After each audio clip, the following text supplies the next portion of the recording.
Hindi na ako gagawa ng paraan para magkita tayo muli. Hindi na kita hahanapin sa kasalukuyan.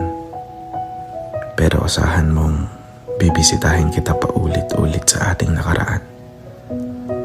Tatanggapin ko na lang. Dumating na ako sa puntong naiintindihan ko na may mga tao talagang itinadhana para dumaan lang sa buhay natin at hindi para manatili. Huwag ka mag-alala. Hindi naman kita kakalimutan. Pinipili ko na lang na ilagay ka sa mga kahon ng mga alaala. Mga bagay kung saan palagi pa tayong masaya.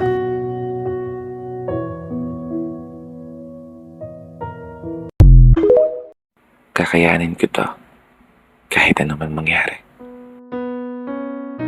Yan yung mga salitang palagi kong pinapaalala sa sarili.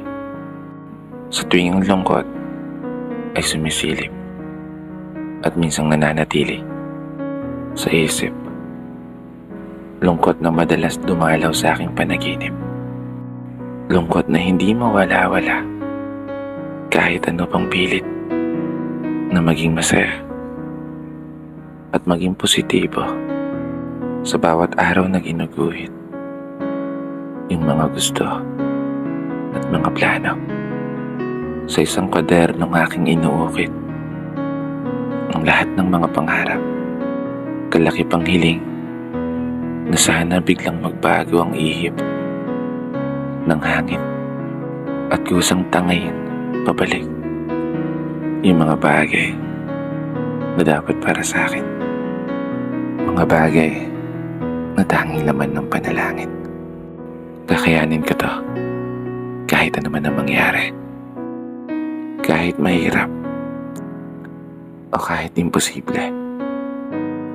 Palagi akong maniniwala na balang araw makakausad din ako. Makakaabante rin ako. Palayo sa sitwasyon na kinalalagyan ko ngayon. Pangako yan.